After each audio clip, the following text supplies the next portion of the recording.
He's like, don't worry, I'll get you out.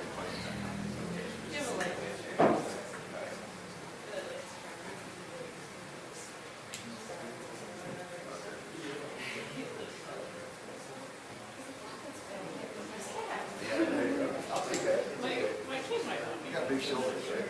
Yeah, she might. My mom might want me to get my grandma.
Make sure all cell phones are turned off or put on silent. Otherwise, they will be taken.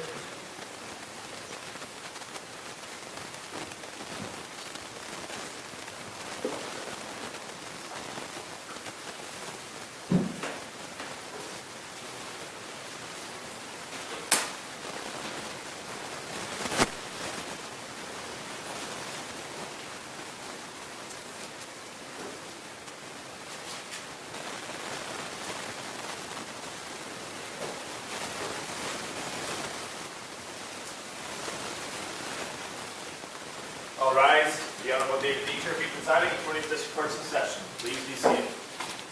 People State of Michigan versus Theodore Wafer. Good morning, Your Honor. Danielle Hager, Clark, on behalf of the people. Mark Kindling on behalf of the people. Good morning, Your Honor. Jill Carpenter on behalf of Mr. Wafer. And Matt Carpenter on behalf of Mr. Wafer. Good morning, everybody. Good morning. You ready to proceed? Yes. Yes, Your Honor. Mr. Carpenter, yours. Yes, the first witness, or the second witness the defense will call is Devontae Bonds. By the way, the city witnesses that are planning on testifying, please have that step on the hall. Just ask you guys to put the sequestration order, the exception of the officer's hearing. No objection to officer. Okay.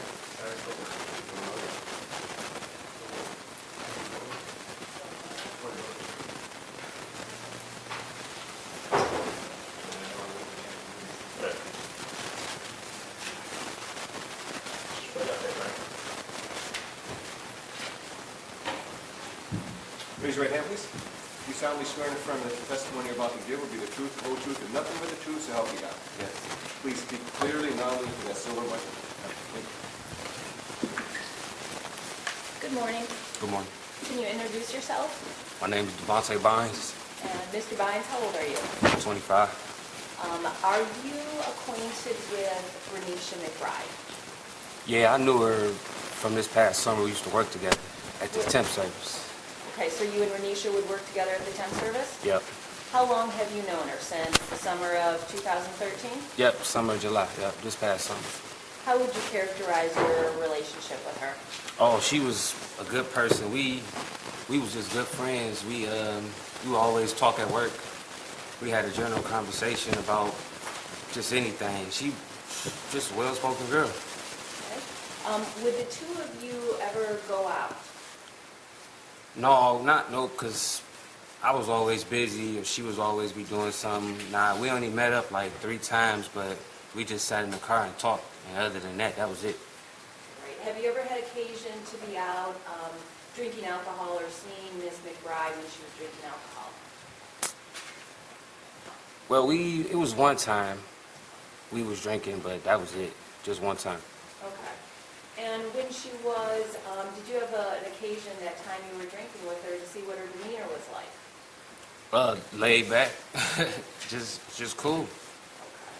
I want to go fast forward to the night of November 1st, which was a Friday night, to Yeah. November 2nd of this year. Do you remember those dates? Yep. All right. On November 1st, that Friday night, was there a time that you talked to Renisha McBride? Yes, it was. It was like around about 6, 7. I was just getting off work because I had asked her if she could pick me up because my truck was in the shop, and she told me she was on the east side. And I was like, okay, well, that's cool. Then she was like, well, where do you stay at? And I told her where I stayed at, and then that was that. 6, 7, is that, excuse me, in the morning or is that in the evening? In the evening. So about 6 or 7 p.m. on November 1st, you spoke with Miss McBride on the phone. Yeah, we spoke on the phone and we text. Okay. Because And- we was texting at work. Well, I was texting her while I was at work, and then when I got off work, we was texting, and then she had called. Did you know when you wanted a ride home from work, do you know where Miss McBride was? You said in the east side. No, On the east side, that was it. That's all she told me, was just the east side. And did you hear people in the background when you were talking with her? Yep. Do you know if they're male, female, what she was doing at that time? I heard both parties, male and female. Right. And how did Miss McBride sound to you when you first talked to her about 6 or 7 p.m.? She sounded okay. She wasn't, intoxicated or anything. She just sounded like she was just having a good time.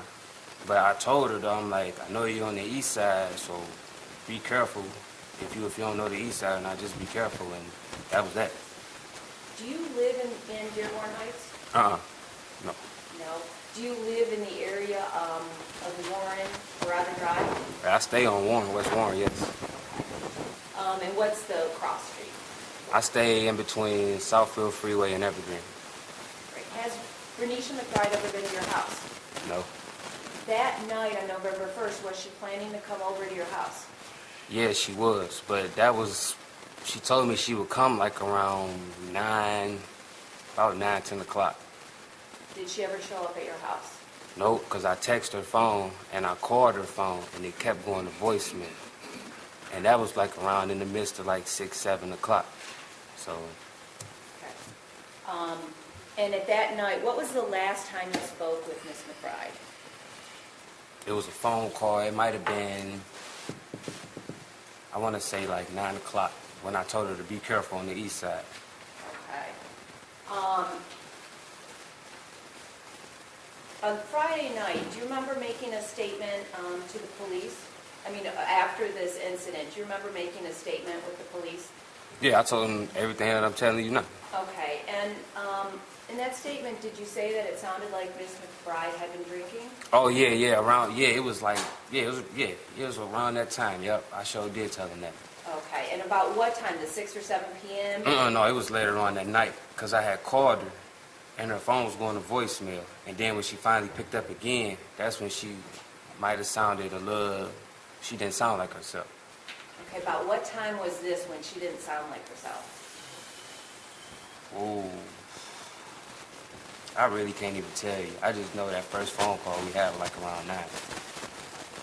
When you said Miss McBride didn't sound like herself, what was different about her?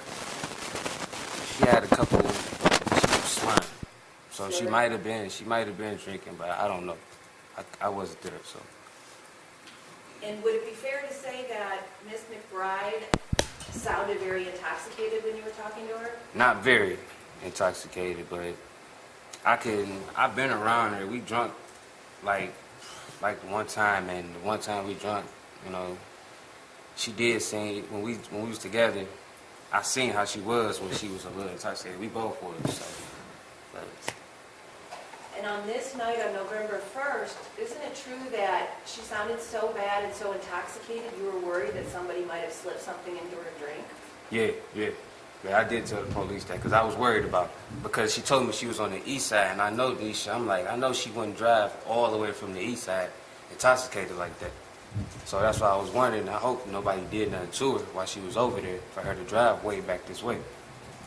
So it sounds like you were very concerned about her well-being because she sounded out of it when you talked to her. Yeah, because she a good girl, so I was just, she looked out for me, and I always would look out for her. Nothing further, Your Honor. Thank you. Mr. Bynes, you indicated that when you and Renisha would drink together, that she was not a mean drunk, right? Yeah, no, she was just laid back. And when you say laid back, you mean that she was nice and that she was friendly and that Yeah. she was drinking and having a good time. Oh, yeah, she would crack jokes a lot when she got like that. Okay. And she wouldn't be yelling at you or anybody else, right? No. She wouldn't be screaming, right? She wouldn't be trying to pick fights with anybody, right? I called her an angel. You called her Angel. Yeah, Because that's how she acted, right? yeah, nice Nothing person. further. Thank you, sir. All right. Nothing further, Your Honor. You may step down. All right.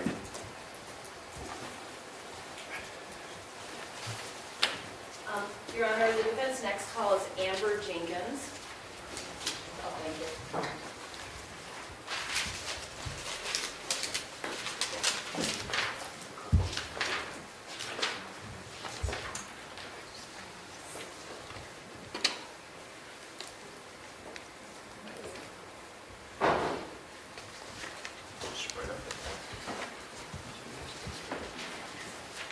Ma'am, please raise your right hand. You solemnly swear and affirm that the testimony you're about to give will be the truth, the whole truth, and nothing but the truth, so help you God. Okay. I need for you to speak nice and loud, okay? Yes. In that silver microphone. Thank you. Good morning. Hi, Hi. Can you introduce yourself? my name is Amber Jenkins, Amber, how old are you? 18. Do you know Renisha McBride? Yes, it's my best friend. And I want to let you know that we are very sorry for your loss. I know you were best friends with her. How long have you known Renisha? Since I was in about 8th grade. Would you see Renisha a lot during the year?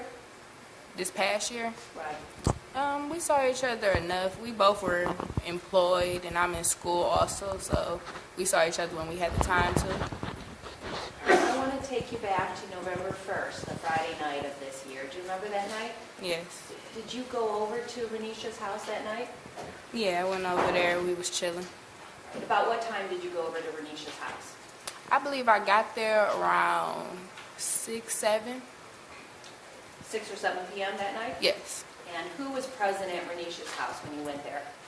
It was me, her, and I believe her grandma was in the back sleeping. What did you and Renisha do when you got over to her house?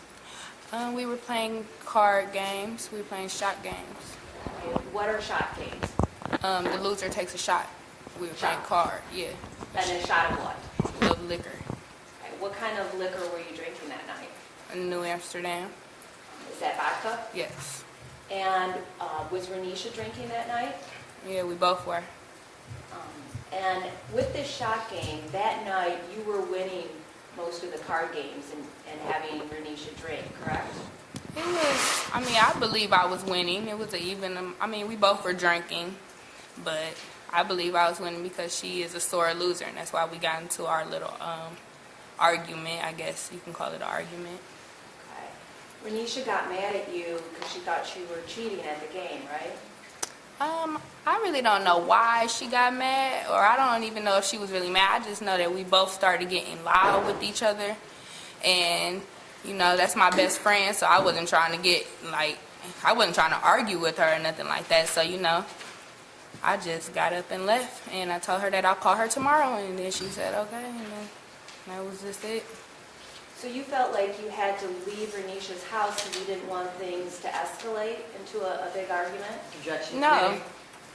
I didn't. Not for the sister. Had you ever had, in the time since you've known Renisha, since she was in middle school or elementary school, did you ever have to leave her because you were about to get in a fight? No. And was this the first time? Our first little argument, yeah, it wasn't even really an argument. We both just started getting louder and louder, and I was getting a headache, so I just told her I'll see her tomorrow. And when I left, she went in the house and closed the door. On that night when you were with Renisha, approximately how many shots of vodka did she have? I'm not aware of that. I don't know. Did you see her drinking when you were with her? Yeah, we both were. We were in front of each other. It was just me and her sitting at the table. And if you don't remember it, does that mean you weren't counting the number? No, I was not counting. Okay. Did you start off with a full bottle of vodka? Yeah. And do you remember how much vodka was left when you left Renisha's house? About half of the bottle. And what kind of bottle was it? A pint? The $12 bottle. A $12 bottle of vodka, and about half of it was gone by the time you left Renisha's house? Yeah. Approximately how long were you at Renisha's house? Not long. It was about, I left, it was like 9 o'clock, 9:30. I left. And besides drinking vodka, did you or Renisha smoke anything? Yes, we had about 2-3 blunts. Okay, and what is a blunt? Is that a marijuana cigarette? Yeah, marijuana. Okay. And Renisha, did you had 2 or 3 blunts between you and Renisha that night? Yeah, passing it back and forth. Yeah. Nothing further. Thank you. Ms. Jenkins, you indicated that you and Renisha have been best friends since about the 8th grade or so? Yes. So is it fair to say that you hung out together on a number of occasions over that period of time? Yes, it's just recently since I graduated high school, we both got jobs and, stopped hanging so much. But otherwise, we was with each other almost every day. And how old are you? I'm 18. And you indicated that you were both drinking that night?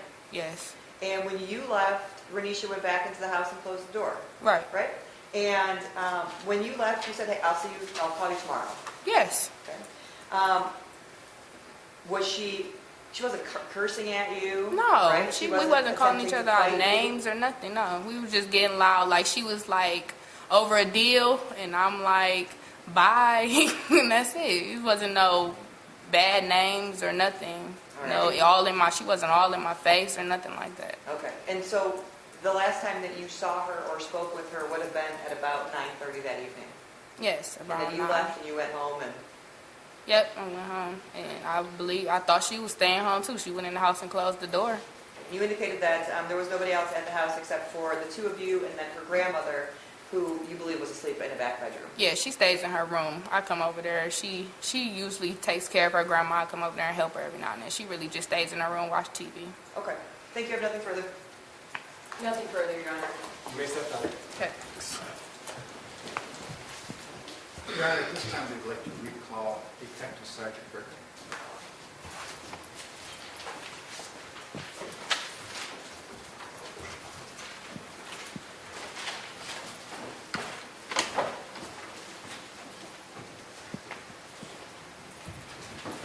Sergeant, I remind you, you're still under oath, okay? Yes, Your Honor. Good morning. Would you please identify yourself to the court? Detective Sergeant Stephen Gurka. When you previously testified, I cannot recall if it was on direct examination of Ms. Clark or my cross-examination of myself. You said that when you took prints from the front and side doors of Mr. Wafer's house, Yes. you captured some handprints on the side of the hand, Smudges. smudges, I'm sorry, yes, that's... And do you have those with you? Yes, yes, I do. May I approach this? All right, we'd like to have these markers.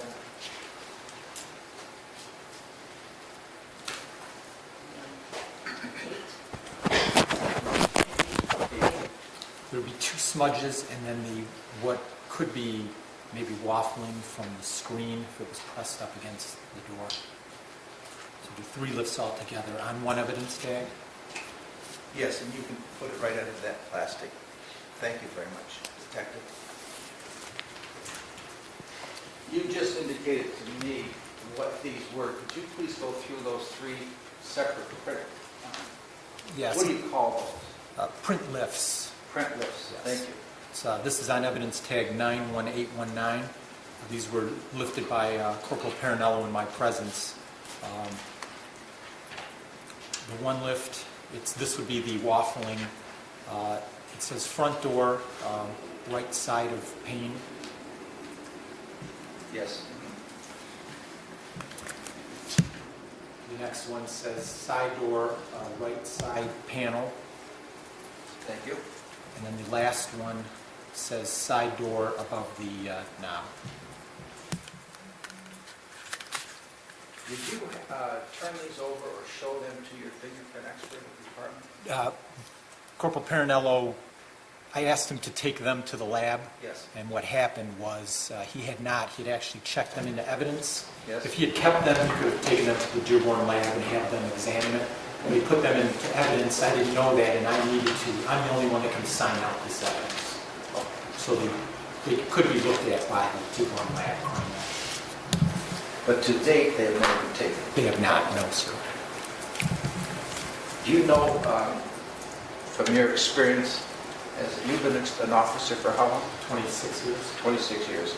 During your 26 years, have you ever had any of these smudges identified? No. Can the lab tell if it was a man or woman smudges? No. No. And these were all that were lifted by Corporal Parinello, yes. these 3? And he said one was consistent with the screen banging the door. Objection, that's hearsay. Oh, I'm sorry. Sustained. Okay, I have no other question. Detective Sergeant Gurka, you can't even tell us whether or not those smudges were made by a human being, can you? I couldn't. Thank you, I have nothing further. You may step down. Any other witnesses? No, Your Honor. Actually, no, we don't. But we do have a request for a videotape statement. Judge, Under what theory of admissibility is the defendant's videotape statement admissible as evidence for the defense? It's the people's position that he has every opportunity to take the witness stand and be subjected to cross-examination just like every other witness in this case. The videotape statement is not something that is subject to cross-examination, and it's not admissible by them. Bottom line. Your Honor, the theory would be rule of completeness. There is no right to confront at a preliminary exam stage, so that's not an issue. What we want the court to hear is the whole story and what happened that night. And it is in the videotape statement that Mr. Wafer went, and within an hour of the incident, he went down to this police department and made a statement to one of the officers here. It lasted approximately an hour. And I believe under the rule of completeness, so the court has everything, not just snippets. And what I'm talking about, the snippets, is the 911 call. We heard it played yesterday, and all we had was, hello, I just shot somebody, somebody's on my porch, thank you. And that's all we heard. And the rule of completeness, I believe, would allow that the videotape statement from Mr. Wafer come into court, because we didn't get the whole story from that 911 tape. And I know usually the rule of completeness is that you can't pick and choose. Let's say if you entered the videotape statement into evidence, I couldn't, and the prosecutor couldn't just pick and choose different parts of the statement to play. They have to play it all. And I believe that also is applicable in this case, that they can't just play the 911 tape. I think the rule of completeness allows his statement to come in. The purpose, and that rule is Michigan Rules of Evidence 103, the court rule. Purpose. The rules are intended to secure fairness in administration, elimination of unjustifiable expense and delay, and promotion of growth and development of the law of evidence to the end that the truth may be ascertained and proceedings justly determined. And what about the right of the prosecutor to cross-examine? How do you cross-examine a state piece of paper? Don't they have the right to cross-examine? Your Honor, I couldn't cross-examine the 911 tape that they entered into evidence. I didn't have a right to cross-examine that statement. And we had the 911 dispatcher who took the call, but he doesn't know what was going on in Mr. Wafer's mind. And we even had an argument yesterday where, well, it didn't sound like Mr. Wafer was startled. And he Well, that's up for me to make that decision. But this is a statement that you're flying. And so was the 911 call, Your Honor. Well, it speaks for itself. And I don't think it does, and that's my argument. Ms. Clark? Judge, the rule of completeness says that it needs to be, if I were to admit, let's assume that there's a written statement that goes along with this videotape statement, and there's not in this case. But if I wanted to simply admit the written statement, and defense was saying, but there's so much more conversation between the police and the defendant during this written statement, that in order to be fair, in order for it to be complete, we have to play the video. Okay, fine. Then we have to play the video. But that 911 call comes in as a statement by a party opponent under 804. It also comes in under the, not necessarily present sense impression, but it's a statement that was made by the defendant. It's initiated by the defendant. He's the one that calls 911. The operator authenticates the 911 call by saying, that's me, that's the person that I spoke to. And then the defendant ends that conversation by hanging up the phone. It's clear from the 911 call that the dispatcher is attempting to get even more information about what city do you live in when the defendant hangs up the phone, says thank you, and hangs up the phone. Now what they're seeking to do by saying that this court needs the rest of the story is make it so that I can't ask the defendant about what happened that night. If they truly were interested in getting the full story to this court, the defendant would be seated in that chair right there, and he'd be telling you what happened. This is a backdoor attempt to violate the rules of evidence. And in fact, there's case law that says that that's not allowed. It's simply not allowed. And I think it's Rule 106 is the rule of completeness, but it does not compel admission of otherwise inadmissible hearsay evidence. there's a line of cases. In fact, I have People versus Granberry, where a defendant makes a statement during a search warrant, hey, look in the chimney flue, because that's where the heroin is at. And then later, shortly thereafter he's arrested, he makes a written statement denying possession of the heroin, and the court says no, that you don't get to, under the rule of completeness, make the prosecution put this self-serving statement in, or even allow the defense to put the statement in.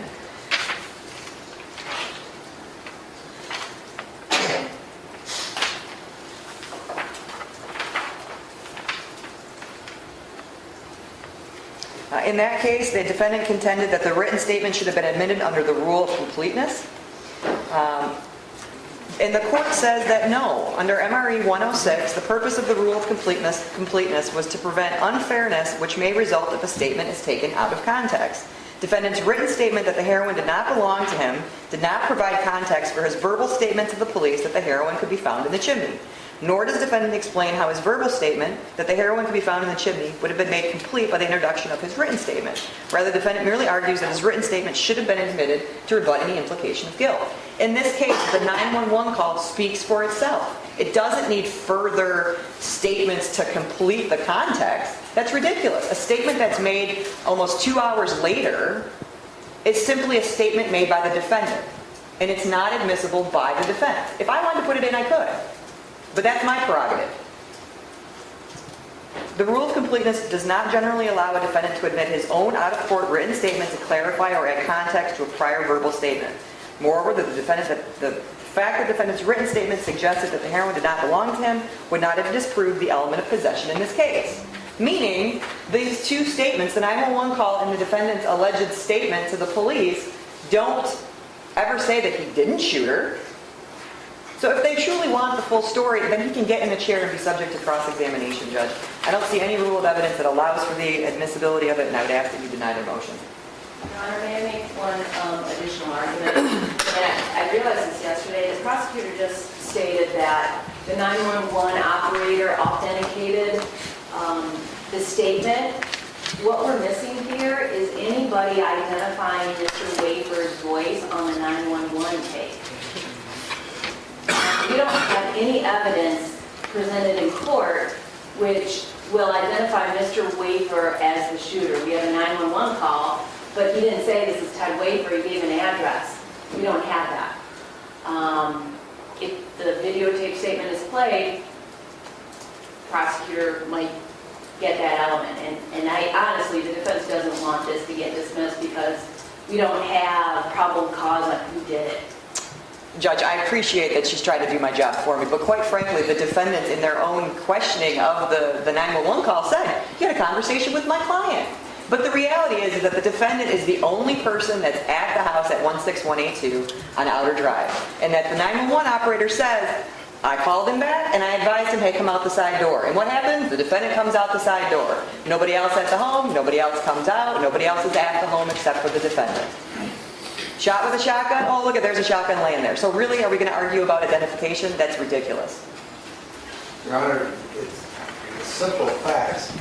No one identified Mr. Wafer. There's no voice analysis that Mr. Wafer talking. Mr. Wafer could have come home in the interim after someone else had called using his phone. There's been absolutely no evidence presented that Mr. Wafer was involved in the shooting.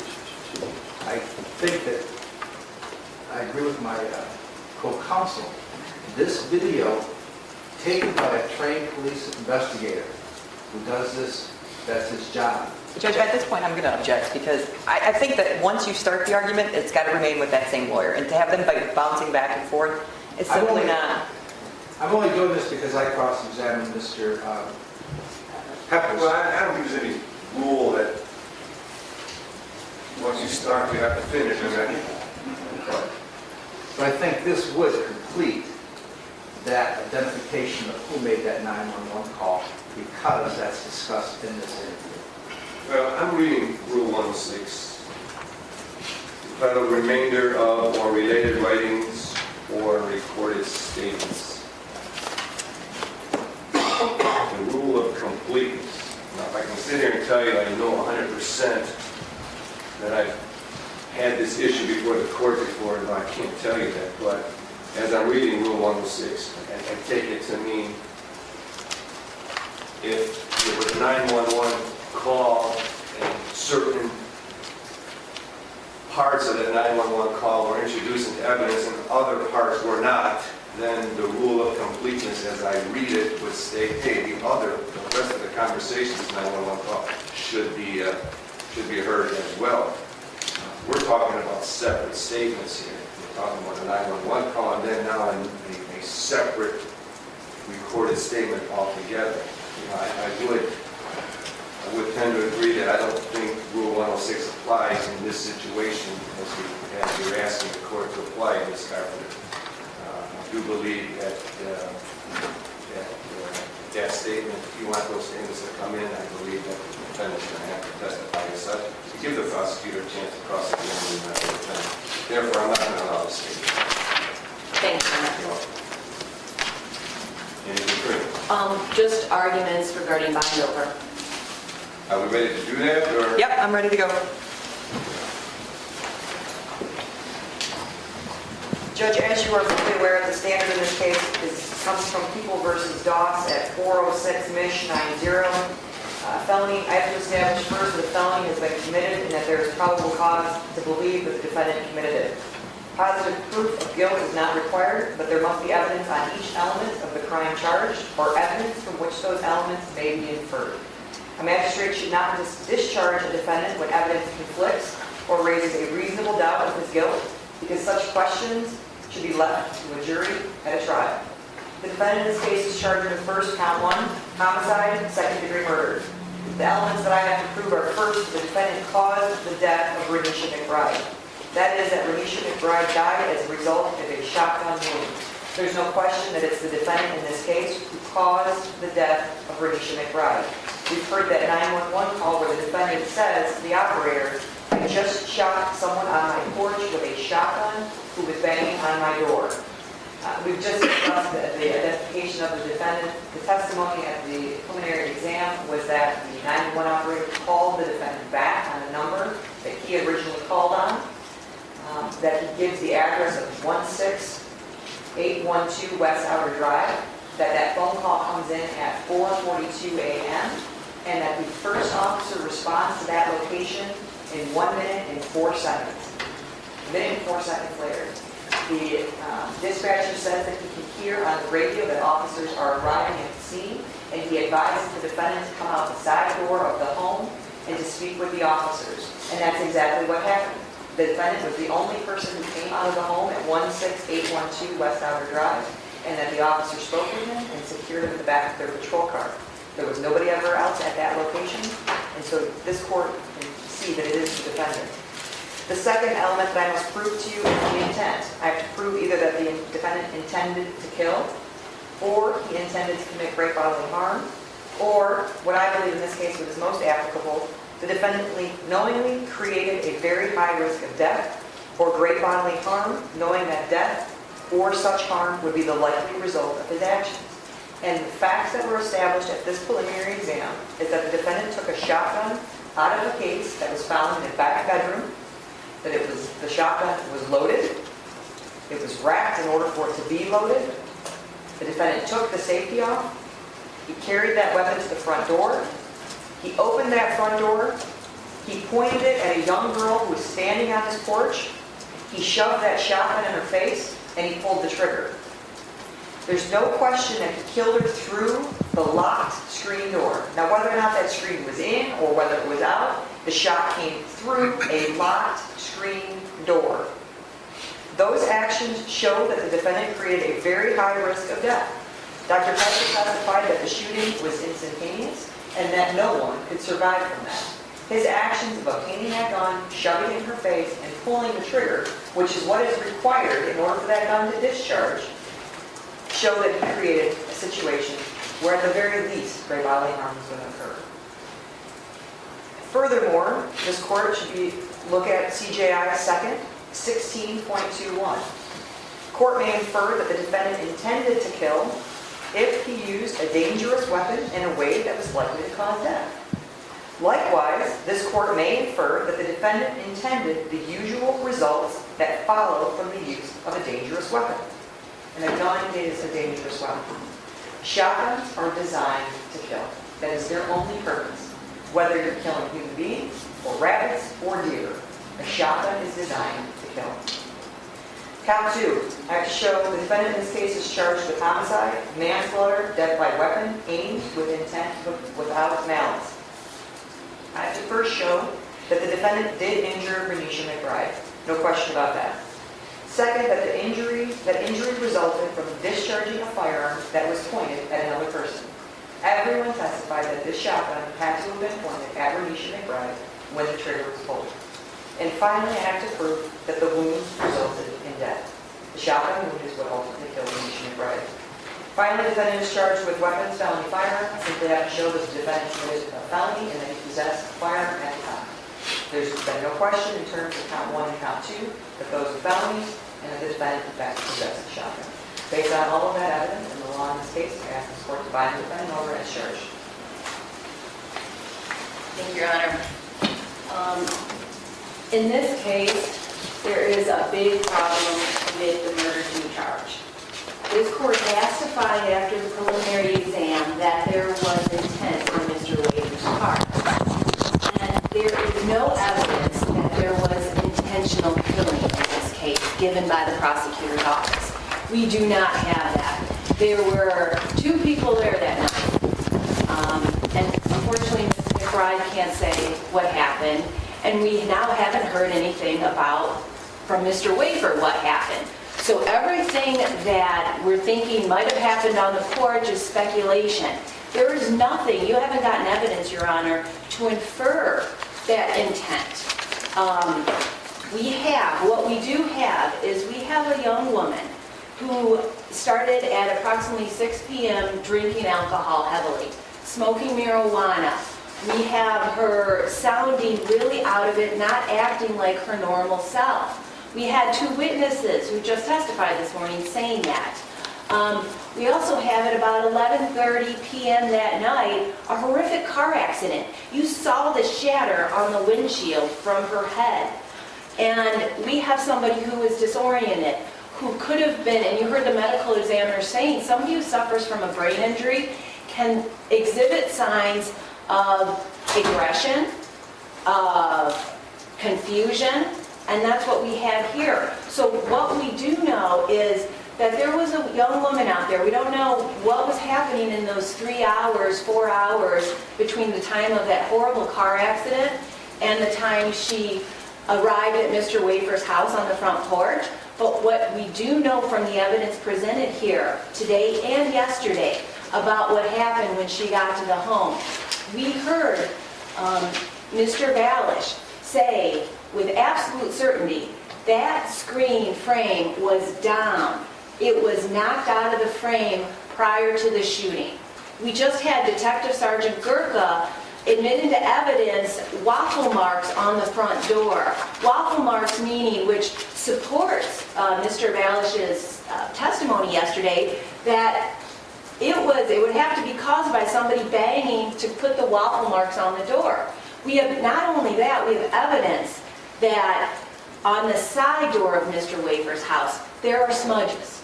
And Detective Sergeant Gurka testified that we can't identify, we can't say they're Miss McBride's handprints, but that's what it looks like. We can't tell if it's a man or a woman who did it, but it looks like somebody banging like that on the side door. So not only do we have a broken screen door in the front, waffle marks on the front door from the screen, we have smudges on the side door.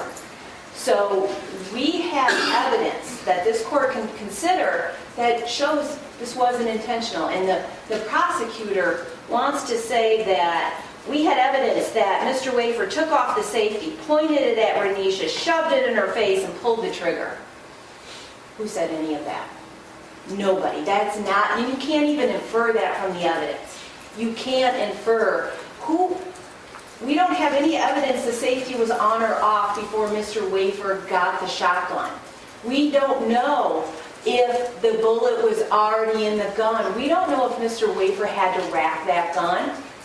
We can infer from the evidence he picked up the gun, fearing for his life, hearing people break in and banging on the side door, then coming to the front door, breaking a screen door, grabbing a weapon, running to the front door. And we don't know if he knew somebody was out there right at that moment at the front door, because there's banging on both doors. And that's a reasonable inference from the evidence just presented at the preliminary examination. And to infer that he took the safety off, he had his finger on the trigger on the way there. You heard Detective Sergeant Gertha state that when I put that in my search warrant request, I just speculated. We didn't have any evidence that he had his finger on the trigger when he got the gun all the way to the front door. That's not in evidence, and that's actually a misstatement in a signed, sworn search warrant. And there's no evidence that that's what happened. So, what could have happened at the front door? Who knows? Ms. McBride could have. We heard evidence that it was a shot, close range. We heard Mr. Balash saying it was extremely close range, so it was 2 feet or less. He can't tell you how much less it was. We have the medical examiner who testified he believed it was 3 feet or less that the shot was done, which, for your honor to consider, what could have happened? It's so close range. That is enough time for Renisha to try to grab the gun. That is enough time or something, and I'm not saying that's what happened, but we don't have evidence to the contrary at the preliminary exam, Your Honor. The prosecutor has the duty to show you there's probable cause, there was intent. Intent to support the murder 2 conviction or the murder 2 charge. We don't have that. We have speculation, and you can't bind over on speculation. You can bind over on reasonable inferences, but there's not even enough to give you reasonable inference that Mr. Wafer intended to point the weapon and pull the trigger. We don't have that at this preliminary exam. And I've got some case law, Your Honor, which supports this. Exactly, I mean, it's not exactly the same, but very close, where district courts, just as yourself, have held at a preliminary exam in cases there was an intent for murder 2. There was enough to bind over on voluntary manslaughter, but not for the murder 2 offense. The first one is People v. Neal. The site is 201 Mishap 650. It's from 1993. Michigan Court of Appeals held that the district court did not abuse his or her discretion by not binding over on murder 2 and just binding over on voluntary manslaughter. In this case, it was a firearm. It was a shot in that court. The prosecutor said, well, you can just infer since there was a deadly weapon used, that's enough for intent. That's not the law, Your Honor. That's not enough to show intent. Because in People v. Neal, what happened was that the defendant, Mr. Neal in this case, is an African-American man. He was getting racial epithets thrown at him at a fair. One of the decedent's party, or the decedent, went up and attacked one of the defendant's friends, not him. The defendant had a gun, pulled it out, did warning shots, and he ran to his trailer. And there was conflicting evidence at the exam in Neal where it said that the decedent turned around a little bit, like he was chasing the defendant, chased him to the trailer park, and when he got there and saw the weapon, that the decedent turned around. Even with that evidence at the preliminary exam, the judge found there wasn't enough evidence presented by the prosecutor. There was intent to bind over a probable cause on murder 2.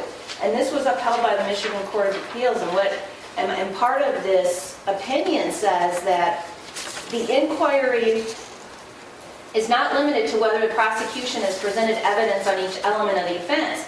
The magistrate, or the judge in this matter, is required to make his determination after an examination of the whole matter.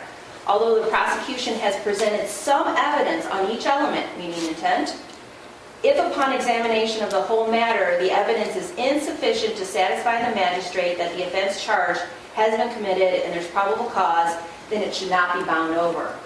In Neal, the court, I think, on more facts to show intent than in this case. We had somebody firing warning shots. We had somebody who we think the decedent turned around. We had no evidence of that in this case. It was a straight-on shot, very close range. And there was an intent in this case to bind over on murder 2, so there shouldn't be intent on Mr. Wafer's case to bind over on murder 2. And then one more case, Your Honor, People versus King.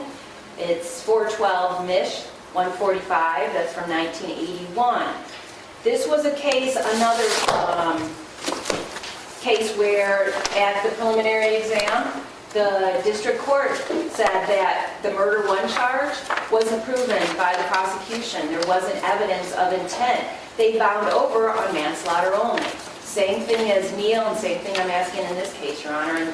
In King, the defendant killed the decedent. It was a jealousy thing. It was 2 men jealous of another woman, and the defendant killed the decedent and shot through the door, just like this case, and that the district court found that there wasn't probable cause. Just because there was a shooting with a deadly weapon, that's not enough to bind over on intent for murder. And the same is here. What do you have to show intent? Besides that there was a shotgun and it was fired.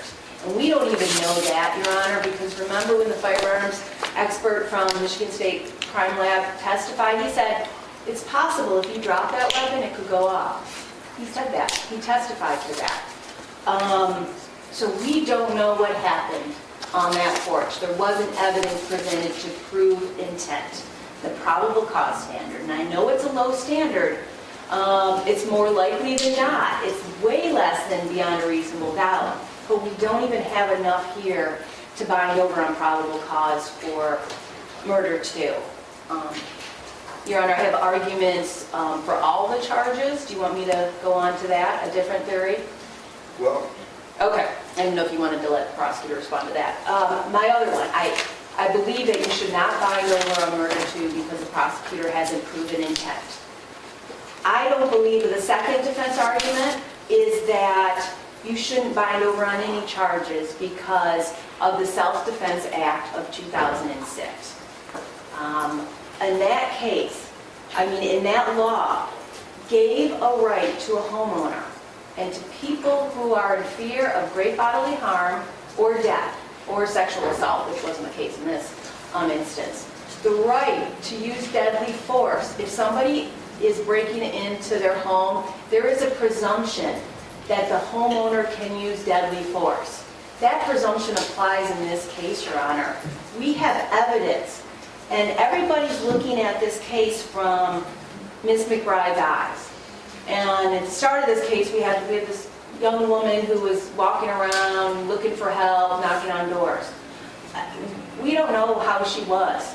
We have evidence to the contrary. We have somebody, and unfortunately, she got a serious, I don't know what happened to her in the car accident, what happened to her brain at that time, but something happened from the witnesses who testified when she got out of the car. She wasn't in her right mind. And then we had her 2 friends earlier in the day saying that this wasn't the Renisha we knew.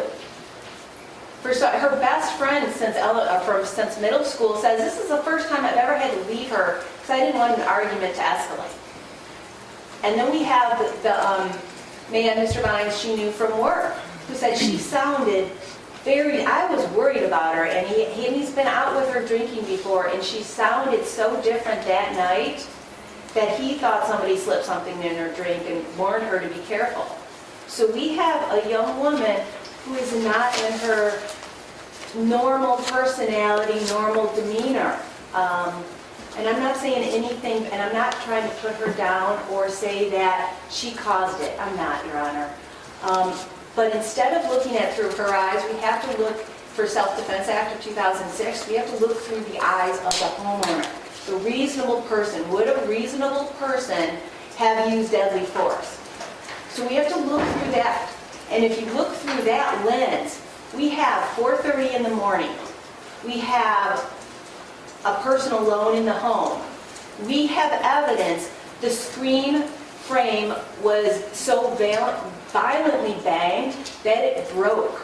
So if you're at 4:30 in the morning by yourself hearing that at the front door, what do you think's going on in your mind? What fear do you think's going on? And then, what if somebody's at the side door? Not only do you have somebody banging, crashing the screen, leaving the waffle marks, You have somebody on the side door leaving smudges of banging. So now the house is surrounded. You don't know how many people are out there, what's happening, and you can infer that, Your Honor, because we heard the evidence. And you can infer that there's banging on the side, there is violent banging to break a screen on the front door. We have a man alone in his home. And when you have evidence that there could have been a breaking and entering, there is a presumption now that is afforded to the defense. We are given a presumption under the Self-Defense Act of 2006 that now it's under, let's see, MCLA 780.951, presumption regarding use of deadly or lesser force in defense of self. It's a rebuttable presumption. In a criminal case, that person who uses deadly force under the Self-Defense Act had an honest and reasonable belief that imminent death or great bodily harm, it doesn't have to be death, it can be, I'm afraid I'm going to be seriously injured, will occur if the following, if both the following apply. The individual against whom deadly force or force was used was in the process of breaking and entering a dwelling, and the individual using deadly force honestly and reasonably believe that the individual is engaging in the conduct described, so that the homeowner honestly believes somebody's trying to break in. Who wouldn't honestly believe that? Well, doesn't that give rise to a question of fact? No, Your Honor, I believe that we have this, well, it gives rise to a presumption. And why that's important is because when this presumption arises, the burden shifts back to the prosecutor to prove it was not self-defense. And that is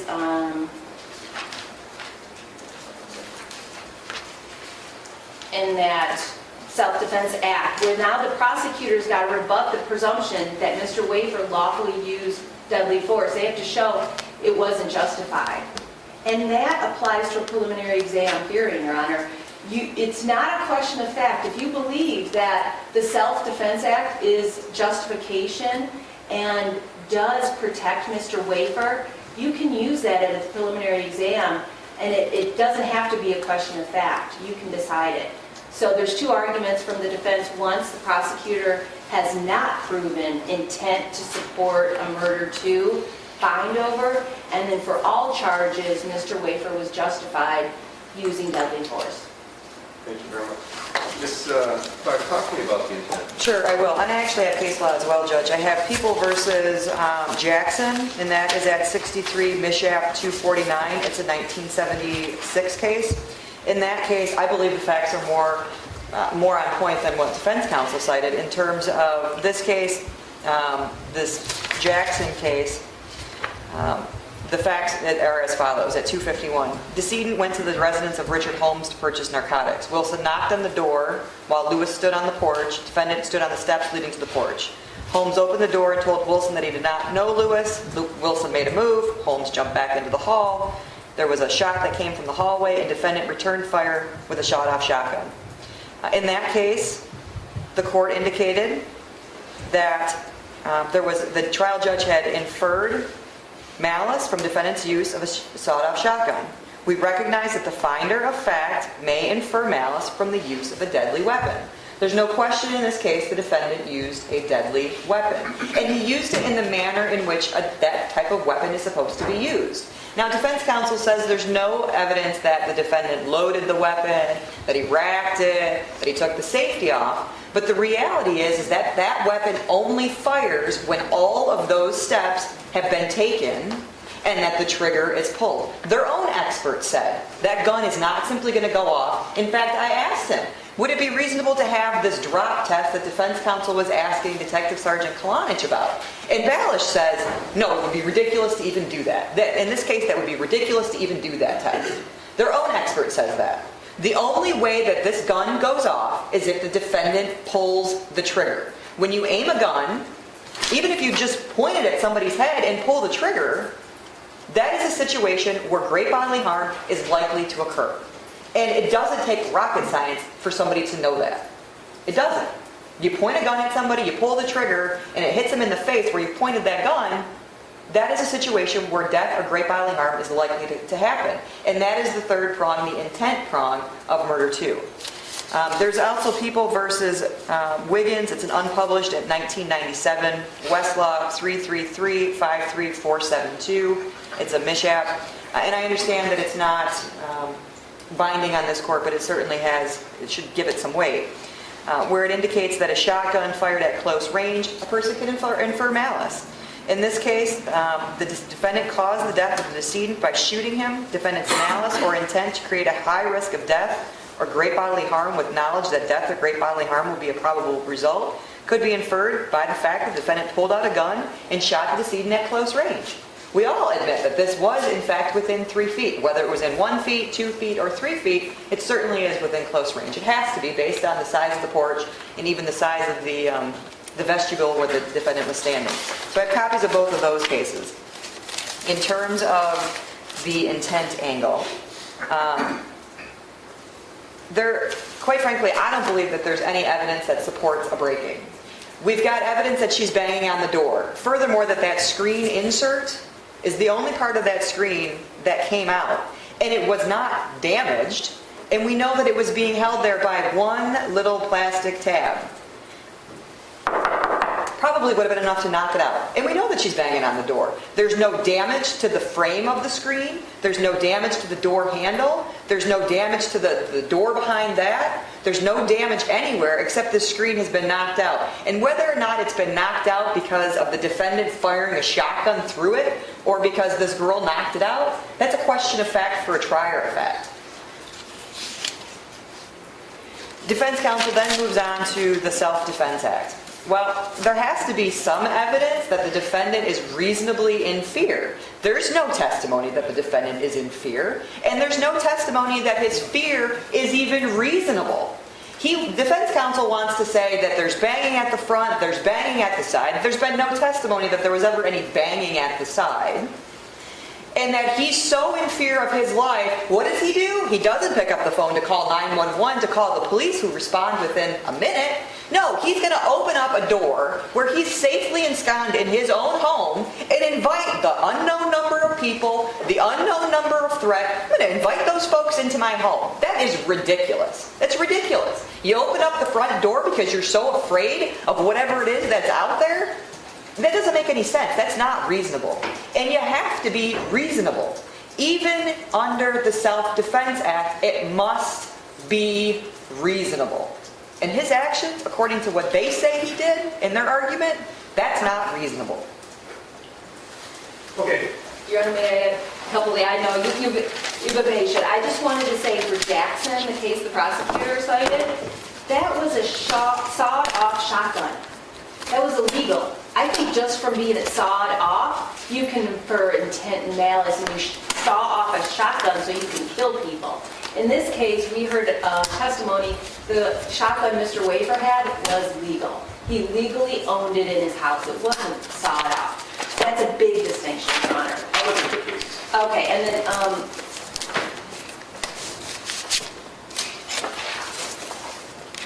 that'll be it. Thank you, Your Honor. All right, give me a few minutes. I'm going to go back, look at some of these cases, and I'll come back and I'll make a decision. Okay? What is adjourned for a few minutes?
here for a little bit.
Might be the green one, right?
Unless he wants more.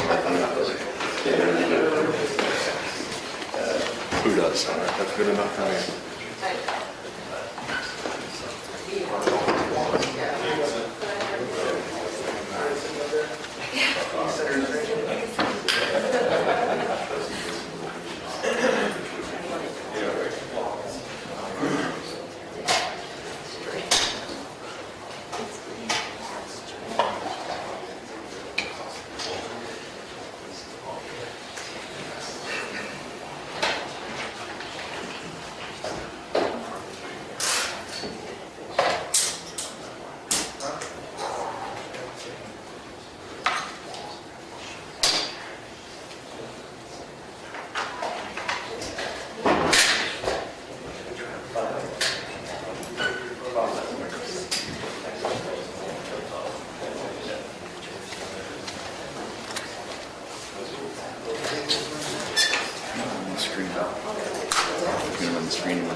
Stretching my leg over. I fell on my hip the last time.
Yeah, it ain't going accidental. You're on stage.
What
Thank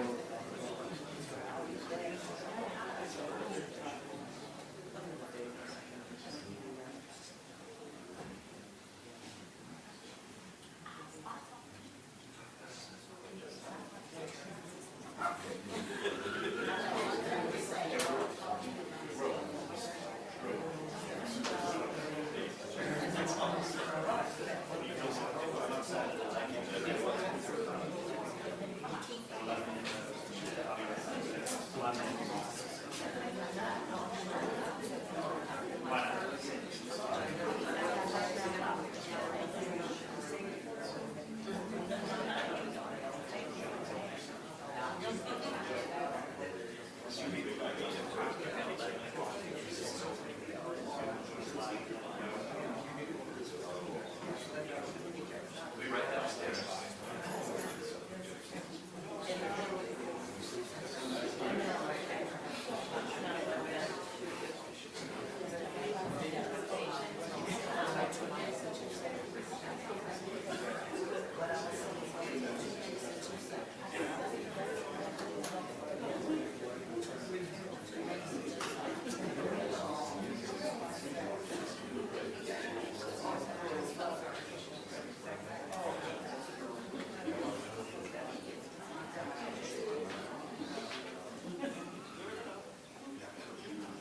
Hi, Mandy.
Are you kidding me, man? I wish there was more like you. I can't believe that.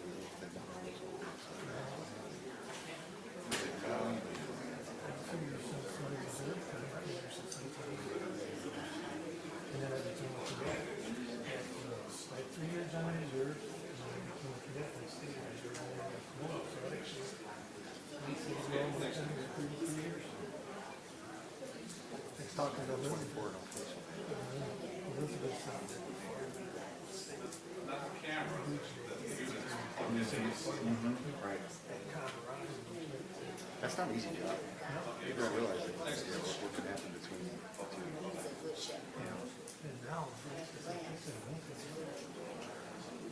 No, that's what's kind of, yeah. I ain't mad. You kid, get off my lawn kind of attitude. It's a different breed. They don't have that professional courtesy. You know, that's not.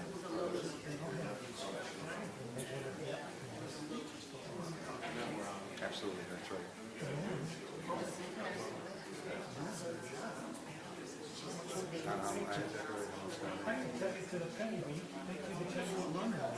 Right, exactly right. That's what's important. Years ago. See it.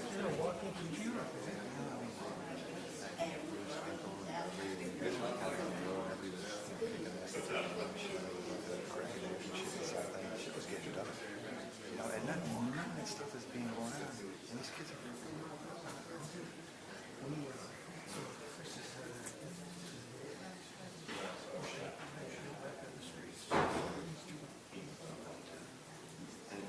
not even close to what you guys are doing. I mean, they're being reactive now.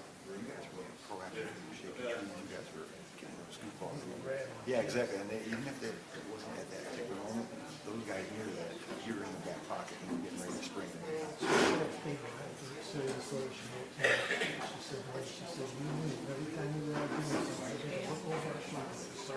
There you go, see, exactly, right, which is hugely important in a small tip. I mean, everybody knows your bad stuff. I think what it's exactly. It's like, oh, you know, it's like, I don't want to run this guy's house. I know. I'm not going to school. This guy, I know this guy.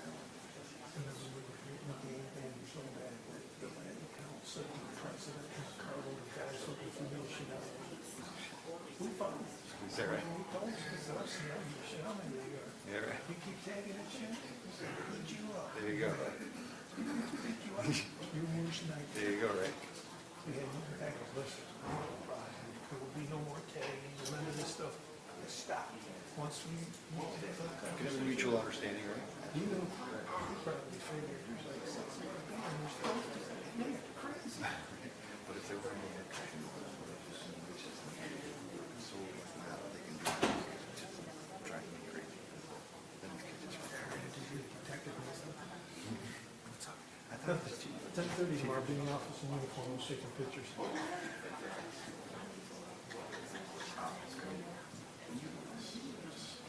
3 years, 4 months, 17 days. But who's counting? It's no, I got it on my phone. Count I down. better turn off my phone, I don't want to get in trouble. Yeah, 'cause we'll take it. That's a nice one. We're gonna have a fighter. Those we don't get back. We're gonna have a fighter.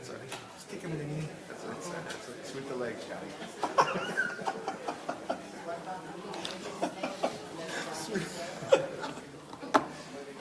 So what do you think of those rugby? That was such a disappointing game to watch. I said, all the games I take my son to. So I know it's so hard for me not to, because I'll argue at the very end. You got it. I Kicking yourself, punching I'm gonna go show this more. Here's how offended I was by the game. Like, I can't watch it. We go show this. Yeah, it's like, yeah, sure. We're still It was terrible. They couldn't even get a line over. They couldn't get anything. And then just like, I think it was the third goal before the end. Yeah. There, he got like 4 goals already. He comes down the right side, and from the camera angle, you have the whole entire 2 Yeah, what does he feet do? to the left side of the net, and you just snap. Goes right through. I could stop that. I mean, anybody can see that. You can't do that for these guys. No. And then who you got? So you can throw in more. I think maybe we should be skates on one of their shoulders. I would thought. We'll go rock and sock them, man. You can't even bend over to put a skate. It's all right. Yeah, but once you got them out, You won't so you stop. have to You know what I mean? sweep the leg. Yeah, you're gonna have to sweep it because then you're gonna piss. You're gonna have to sweep. You just take the thing and tap it down and then this Slash up the side. you're gonna piss me off. You see, there it goes. My gloves are off. You want me? Gloves will be off before you know what happened, brother. It's funny that you get a guy like, I'd scrap it out on the ice. Because I can skate. Yeah, I wouldn't do it like right now. I can say, You take advantage of that. absolutely, every chance I would get. Smart man. Smart man. Yeah. Take a skate. That's a smart hockey man. I'd be lined up next to him.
Remain seated. Court's back in session.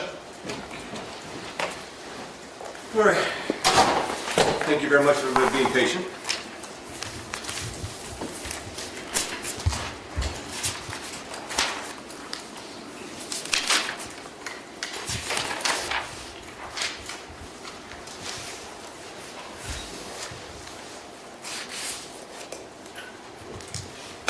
Okay, we're here for the preliminary examination of the defendant as to the charges of homicide, murder, second degree, and homicide, manslaughter, death by weapon aimed with intent but without malice, and also on count 3, weapons, felony, firearm. At the preliminary examination, the burden of establishing that a crime was committed and the burden of establishing that defendant committed that crime rests on the prosecution. The prosecutor called, as far as the witnesses are concerned, I'm going to go over a little bit, just to summarize a little bit of what the witnesses stated before I come to my decision. The first witness we heard was from Dr. Keisha, the Assistant Medical Wayne County Medical Examiner. Dr. Keisha performed the autopsy of Miss McBride. He examined a 5-foot, 4-inch, 184-pound, 19-year-old female. She came to him fully clothed, although wet, with no footwear. In Dr. Keisha's external exam, he determined Miss McBride to have gunshot wound to the head with blood on her right hand. No other injuries were noted on her exterior. Dr. Keisha performed an internal exam. He found the pellets penetrated Miss McBride from front to back and right to left with no exit wound. In Miss McBride's head was found a plastic wood cup and multiple pellets between 10 and 20. Dr. Keisha also notes no soot or stippling found on Miss McBride. Based upon that, Dr. Keisha opined that the shot was not at close range within his definition of same, but he did state Miss McBride shot within 3 feet, which he stated was confirmed because pellets were not spread inside Miss McBride. No other internal exam was performed. Dr. Keisha also testified that Miss McBride had a BAC of .218 at time of death, and she recently smoked marijuana. He further stated death to Miss McBride occurred immediately. Cause of death, gunshot wound to head, which he classified as a homicide. He further opined that Miss McBride was shot straight on based upon the angle of the wound. On cross, Dr. Keisha was asked if Miss McBride suffered from brain injury prior to the gunshot wound. He was unsure because the shotgun wound masked away any indication. He further stated a brain injury from alcohol, accident, marijuana, blow to the head could cause a change in one's demeanor, i.e. aggressiveness, confused state, incoherent, dazed. And he also stated it could result in one being quiet and reserved. Dr. Keisha determined that Miss McBride had active alcohol and marijuana in her system, which could result in brain injury or concussion as well. He further stated alcohol and marijuana not the cause of death. Ms. Beasley then testified. She states that she was at her house at Bramall when she heard a loud crash. She then called 911 first. Then she went outside where she saw Miss McBride holding her head with both of her hands. Then they engaged in conversation. Miss McBride was looking for her cell and repeated she wanted to go home. After the conversation, Miss Beasley left Miss McBride in the back of the car while she went back inside her home to call for an ambulance. Miss Beasley describes Miss McBride as injured, confused, and intoxicated. She also states Miss McBride was not belligerent, feisty, or combative. After she came back from calling the ambulance, Miss McBride had left. Next we heard from Mr. Peppers. Dearborn Heights dispatcher, he received a call from defendant. Defendant stated to Mr. Peppers that he just shot someone on my front porch, banging on my door with my shotgun, and he listed the address on West Outer Drive. That was the extent of the call. Mr. Peppers tried to call the defendant back to no avail. Next we heard from Sergeant McMahon. He came to the scene and saw Miss McBride shot in the head, feet toward the door. He, along with Corporal Crott, patted down the defendant as they secured the scene, and he also indicated that the defendant cooperated fully with the investigation. Next we heard from the officer in charge, Detective Sergeant Gurka, who testified the defendant did not know Miss McBride, and after his investigation there was no evidence Miss McBride ever entered the home of the defendant. no forced entry at any door, no damage to any locks. No prints found at any door but smudges. The vehicle Ms. McBride was driving was a family member's vehicle. The front door had a peephole. There was no evidence of alcohol, drugs, or the like inside the defendant's home. The doorbell did not work. He was unknown if the screen in or out at the time of the shooting. The screen door was locked when he arrived at the scene, but he didn't know if the same was open or closed at the time of the shooting. Next, we had Ms. Pace testify. Ms. Pace resides on Bramwell. She witnessed Ms. McBride swerving her vehicle, speeding down the street when she struck a parked vehicle. Ms. Pace confirms Ms. Beasley in her description of Ms. McBride of her not being belligerent. She heard no yelling or screaming by any of the neighbors after the accident as well. Sergeant Kolinich then testified, the firearms examiner. He testified that he examined the shotgun in question, that it was in proper working condition, working the way it was designed to work. He states that the gun cannot have gone off without pulling the trigger, and that a certain amount of force was needed to pull that trigger, approximately, I believe he indicated 6.5 pounds, thus it could not have gone off accidentally. Pressure of gunshot can knock a screen off, although it is unknown if it did, according to Sergeant Kolinich. He further testified that one can tell if a gun is ready to fire by the red indicator being seen, which is hard to see in the dark. Then we had testimony of, I believe it's Dr. Balish, or David Balish, crime scene reconstructionist. Balish confirms specifications of the gun with Sergeant Kolinich, but comes to a different conclusion of that of the medical examiner, Dr. Keisha. Dr. Balish opines that the screen out of the door at the time when the gunshot fired, and that the shotgun was fired at a close range, less than 2 feet, in direct contrast to Dr. Keisha's opinion. Although they disagree as to the position of the shotgun and distance it was fired, they both agree death did occur from the shotgun wound. As we heard the standard at the Plymouth, as we have heard, and we also had testimony today of a couple of I think it was a co-worker of Ms. McBride and Ms. McBride's best friend. And basically, they added to the equation that Keisha, that Ms. McBride was basically not a combative person, and that even I think the young gentleman stated that he did have occasion to drink with her at one time, that she wasn't very combative and belligerent, which on all accounts confirms what everybody else was saying about Ms. McBride at the time when this incident occurred. Now, as we heard, the standard at a preliminary examination, it's more likely than not that a crime was committed and the defendant committed that crime. It is a lesser standard than beyond a reasonable doubt standard. Defendant is charged with second-degree murder and manslaughter.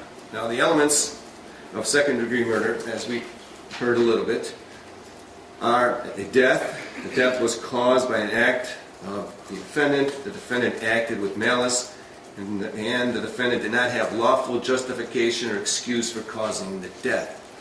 As for manslaughter, the death was caused by an act of the defendant. The death resulted from the discharge of a firearm. At the time of the discharge, the defendant was intentionally pointing the firearm at the victim, and the defendant did not have lawful justification or excuse for causing the death. The main difference between the two is this element of malice or intent to kill. Now, we know there was a death. I don't think anyone's disagreeing with that. Defendant calls 911 dispatch. I just shot someone on my porch, banging at my door, and then he gave the address. The defense has made an issue about the ID. Although the defendant didn't give his name, and there was no testimony to state that this was his voice over the phone, he did give his address, and the police arrived about a minute after being called. Now, at minimum, this does give rise to a question of fact, whether it was the defendant that called, because when they went to the home, he was the only one in the home. So there is enough to infer that it was the defendant that called, and so the ID issue, I'm not is not prevalent here as far as this preliminary examination is concerned. Now, in manslaughter, there are two additional elements. There's the element that at the time of the discharge, the defendant was intentionally pointing the firearm at the victim, and the defendant did not have lawful justification or excuse for causing the death. Now, we had experts testify for both parties. Each one agreed that Ms. McBride died by gunshot wound. What they disagreed with was the distance. Dr. Balish testified that Ms. McBride shot at close range, while Dr. Keisha states otherwise. This is what we commonly call the battle of the experts, which gives rise, at minimum, to a question of fact. Am I going to believe one expert over the other expert? Well, at this point, at this stage of the preliminary examination, that is a question of fact. Now, we know from the testimony, from all accounts, that Ms. McBride was not combative that evening or day, if you will. We know she was involved in an accident. She may have hit her head on the windshield from the spidering of the windshield, as we noted in some of the exhibits. She was holding her head with her hands on her temples like this, as was demonstrated, I believe, by one of the witnesses. What we don't know is where she was from approximately 1:30 a.m. to the time of her death, about 4:42 a.m. There was about a 3-hour difference where she was from that time when she left after the accident to the time of her death. Now, the defense argues intent in the Self-Defense Act of 2006. Well, the word reasonable person was used for this Self-Defense Act. Well, let's examine that. Yes, someone knocks on your door at 4:30 in the a.m. Maybe knocks or bangs on side door, back door, front door, all doors. Defendant had the use of a peephole. What could a reasonable person do in defendant's case? What did he do in his case? He brought a shotgun to the door. What is he going to do with the shotgun? Well, what is he going to do with the shotgun? He's either going to shoot a person, scare a person, or he's going to protect himself. Now, what are other things that he could have done? Well, he could have not answered the door. He could have called for help. He could have ran to another area of the house. I know this is his house, and I know someone was knocking on his door. There is evidence to infer that the defendant could have done just that, other options, as opposed to shooting first. Yeah, he had chose to shoot rather than not answer the door or use some of the other options. The shotgun itself was fully operational. As both experts testified, the trigger pull needed a certain amount of pounds of pressure. So some thought was needed to pull the trigger, which does at a minimum give rise to a question of fact as whether this was an accidental discharge of a gun, or whether there was some thought put into pulling the trigger. Now, bringing a shotgun to the door infers the intent to use or do great bodily harm. This is the very nature of what a shotgun is used for. We are a trusting society. I believe if we weren't, then people would run stop signs, red lights, etc. We must make a split-second decision on a daily basis. Ms. Beasley, I believe, summed up this case in a nutshell. When before she went out after Ms. McBride hit her husband's car, she stated she wanted to assess the situation before she went out. So what did she do? She called 911 first before she went out. In other words, she thought first, then she acted. Now, yes, this court recognizes we can't automatically penalize one for making a bad decision when pressed to react quickly. But at the same time, we can't allow one to use the bad decision as a shield to criminal prosecution. Defendant came to the door with a shotgun. His first thought was to bring the gun, not call for help, or not answer the door. As for the evidence that has been taken in this preliminary examination, it suggests to this court defendant made a bad choice when there were other reasonable opportunities that were available to the defendant at the time.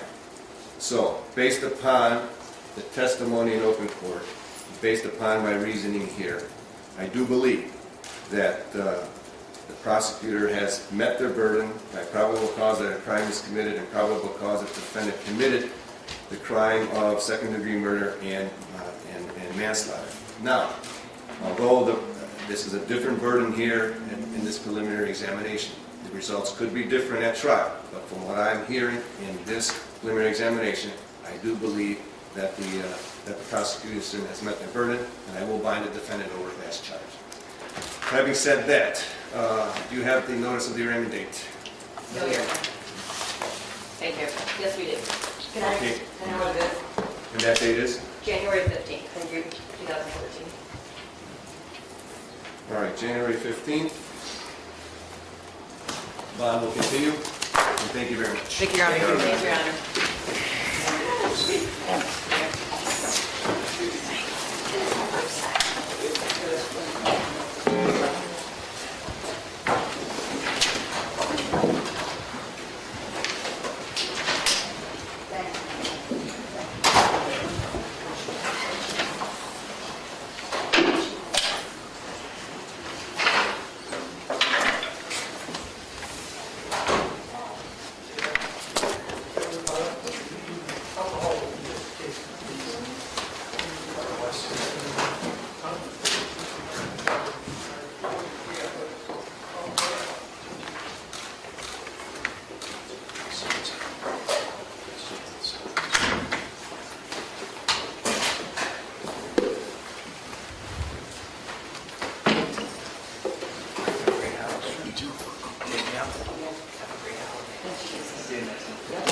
you next year.